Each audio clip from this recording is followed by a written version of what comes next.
नमस्कार साथियों, एक बार फिर मैं दीपंकर समझदार चार्टर्ड अकाउंटेंट, आपका दोस्त और बिजनेस ग्रोथ एसोसिएट। जैसा कि मैंने बोला था, पीयर टू पीयर लेंडिंग का स्पेशल सीरीज आप लोगों के लिए पेश है, जिसका पहला वीडियो आज मैं आप लोगों को स्कोप के बारे में बताने वाला हूं। कैसे रेज हुआ, कैसे चालू हुआ ये पीयर टू पीयर लेंडिंग, ये हमको जानना पड़ेगा। कुछ सालों से प्लेटफॉर्म सिस्टम बहुत ज्यादा हो गया है, फिनटेक कंपनीज बहुत सारी आ गई हैं। फिनटेक कंपनीज क्या करती हैं, वो एक प्लेटफॉर्म लेकर आती है जिसके थ्रू वो पब्लिक को लोन देने का काम करती है। लेकिन इसमें बहुत सारे कंट्रीज इन्वॉल्व हैं। कौन कौन सी कंट्री से इंस्पिरेशन मिला, इंडिया में ये रेगुलेशन क्यों आया, आज के वीडियो में हम लोग ये जानेंगे। इसके साथ कुछ स्पेशल डेफिनेशंस के बारे में भी, कुछ स्पेशल जानकारीज भी आज के वीडियोस में आपको पीयर टू पीयर लेंडिंग के मिलने वाली। पिछले कुछ सालों में लोन डिसबर्सल बहुत ज्यादा हो रहा था इंडिया में, और इंडिया में ऐसा था कि टेक्नोलॉजी का यूसेज के लिए बहुत ज़्यादा अवेयरनेस आ गया। स्टार्टअप इंडिया में बहुत सारे होने लगे और यूनिकॉर्न्स बहुत सारे बनने लगे, और यहाँ पर लोन की ज़रूरत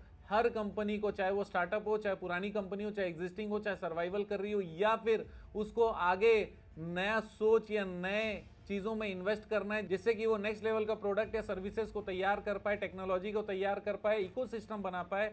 पैसे की जरूरत पड़ती है, उसमें इंडिया में भयंकर ट्रांजैक्शन हो रहा था, इसीलिए इकोनॉमिक रीस्ट्रक्चरिंग होना शुरू हो गया। ग्लोबली क्या हुआ, पीयर टू पीयर लेंडिंग अलग अलग नामों से जाना जाता था, और पीयर टू पीयर लेंडिंग में ग्लोबली बहुत गड़बड़ हो रही थी, बहुत गलत तरीके से फाइनेंसिंग हो रहा था। स्टॉक मार्केट और फाइनेंस मार्केट में बहुत नेगेटिव इंपैक्ट पड़ रहा था। क्यों? क्योंकि उसमें ना कोई प्रॉपर पॉलिसी फॉलो कर रहा था, उसमें कोई ईमान धर्म नहीं था, उसमें बहुत सारे कंपनीज और बहुत सारे प्लेटफॉर्म्स तबाह हो गए। और ये बाद में पता चला कि उन लोगों ने पूरी जनता को अच्छे से लूटा इस पीरियड के अंदर में। लेकिन ये हमको पता करना पड़ेगा कि ये ओरिजिन आया कहाँ से। लेकिन ऐसे प्लेटफॉर्म जिसको हम लोग फिनटेक बोलते हैं, मतलब finance with technology, fintech companies का उदय बहुत ज़्यादा फास्ट हो गया, और ये ज़रूरी हो गया कि उनको बंद तो नहीं कर सकते, क्योंकि जब शुरू हुआ उस समय तो रोका नहीं, कोई रेगुलेशन तो लगाया नहीं, लेकिन कुछ तो रेगुलेशन आना चाहिए। इसीलिए इसके ऊपर शिकंजा कसना शुरू हुआ, ताकि रूल्स तो बने जिसको आगे लेकर जाया जा सके। और इसी के कारण जो ग्लोबल इकोनॉमी को जो रेगुलेट करते हैं, जैसे अमेरिका हो गया, चाइना हो गया, इन लोगों ने भी इस पे रेगुलेशन लाना शुरू कर दिया। पीयर टू पीयर लेंडिंग पे रेगुलेशन बहुत ज्यादा जरूरी था, उन लोगों ने ये फील किया। बट ये शुरू कहां से हुआ? यूके से शुरू हुआ। यूके ने P2P लेंडिंग को क्राउड बेस्ड फंडिंग का नाम दिया, और उन्होंने क्राउड बेस्ड फंडिंग का एक स्पेशल डेफिनेशन दिया। उसने क्या डेफिनेशन दिया? Crowd funding is a way in which people, organisations and businesses including business startups can raise money through online portals. तो यूके ने क्या बोला कि भाई कोई भी व्यक्ति हो, ऑर्गेनाइजेशन हो, बिजनेस हो, इंक्लूडिंग बिजनेस स्टार्टअप्स हो, ये सारे पैसे का रेज कर सकते हैं, मतलब पैसे को ले सकते हैं पब्लिक से। कैसे ले सकते हैं? ऑनलाइन पोर्टल, ध्यान रखिएगा, ऑनलाइन पोर्टल्स के जरिए ले सकते हैं, जिसको क्राउड फंडिंग प्लेटफॉर्म कहा गया। जैसे इंडिया में P2P मतलब पीयर टू पीयर प्लेटफॉर्म कहा जाता है, वहाँ क्राउड फंडिंग प्लेटफॉर्म कहा गया टू फाइनेंस और रीफाइनेंस देयर एक्टिविटीज। किस लिए ये पैसे दिए जाते थे क्राउड फंडिंग के? या तो फाइनेंस करने के लिए या फिर रीफाइनेंस करने के लिए ये दिए जाते थे। और ये money can be provided in various ways by both individuals and businesses. किसी भी तरीके से पैसा देना, सपोर्ट देना, फाइनेंशियल एड देना, ये सारे क्राउड फंडिंग प्लेटफॉर्म के थ्रू होता था। ये यूके का होता था, और इसी को देखते हुए यूके के गाइडलाइन जो थे, ये सिर्फ और सिर्फ ऑनलाइन गाइडलाइन थे इलेक्ट्रॉनिक प्लेटफॉर्म के लिए। और आरबीआई इंडिया ने इसको फॉलो तो किया, लेकिन इसमें एक चीज ऐड कर दिया, ऑनलाइन प्लस ऑफलाइन। क्यों? क्योंकि इंडिया में ऑफलाइन मैनुअल, ये सारी चीजें इंडिया का कल्चर है। यूके हर चीज चाहती है कि बटन में आ जाए, इंडिया बोलती है बटन में तो रहे, फिजिकल में भी रहे, किसी को पकड़ तो पाएंगे, किसी को धर तो पाएंगे। तो यूके के सारे चीजों को इंडिया ने ध्यान पे जरूर रखा, लेकिन ऑनलाइन के साथ क्या चीज ऐड कर दिया? फिजिकल भी ऐड कर दिया। इसका मतलब प्लेटफॉर्म ऑनलाइन भी हो सकता है, फिजिकल भी हो सकता है। अब ऑस्ट्रेलिया ने क्या किया, ये सुनिएगा। The Australian securities and investment commission ASIC uses the term market place lending to define P2P platform. ये जो P2P प्लेटफॉर्म है, उसके लिए वो नाम क्या रखा उसने? Market place lending. Where in market place lending means, वहां मार्केट प्लेस लेंडिंग का मतलब क्या होता था?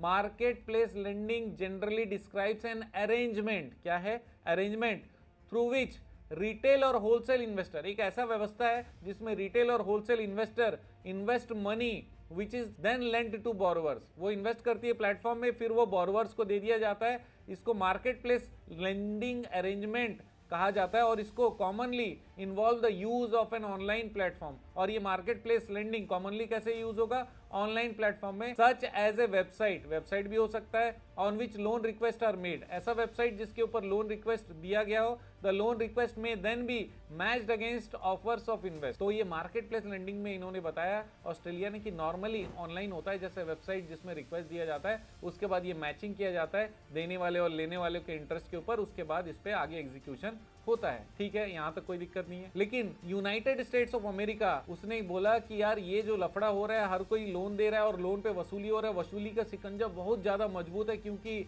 यूएस में अगर किसी ने डॉक्यूमेंट साइन कर दिया वो डॉक्यूमेंट का बहुत ज्यादा वैल्यू है। यहाँ के इंडिया के डॉक्यूमेंट में फिर भी ओवरराइड करने की संभावना है, बैकडेट की स्टैंप भी मिल जाती है, बहुत सारी चीजों की सुविधा इंडिया में हो जाती है, वहां पर नहीं होता है क्योंकि वो डिजिटली रिकॉर्डेड होता है। आप कोई भी चीज बाद में नहीं कर सकते, इसीलिए लोग सोचते हैं कि कुछ भी कार्यक्रम करने जा रहा हूं अगर पेपर वर्क है तो आज कर डालते हैं। तो यूएसए ने बोला कि भाई ये जो एम्बिग्विटी है, रेगुलेटरी एम्बिग्विटी, इसका मतलब जो प्रॉब्लम है रेगुलेशन का, इसको खत्म करने का जरूरत है। और इसके कारण क्या हो गया? Caused a huge blow to this industry, ये इंडस्ट्री को बहुत खतरे में आ गया है। अब इस केस में इन लोग को क्या करना पड़ेगा? इन्होंने क्या किया कि इसको जो P2P लेंडिंग है इसको एक सिक्योरिटी ट्रांजैक्शन बता दिया। उसने बोला कि ये सिक्योरिटी ट्रांजैक्शन के डेफिनेशन में आता है, इसीलिए ये प्लेटफॉर्म जो है सेल ऑफ सिक्योरिटीज है, इसीलिए इनको सिक्योरिटीज एक्ट 1933 के तहत इनको रिपोर्टिंग करना पड़ेगा, रूल्स फॉलो करना पड़ेगा। जैसे हमारे यहाँ पे सेबी है वैसे वहाँ पे सिक्योरिटीज एक्ट 1933 है। तो बहुत ज्यादा स्ट्रिक्ट बना दिया किसने?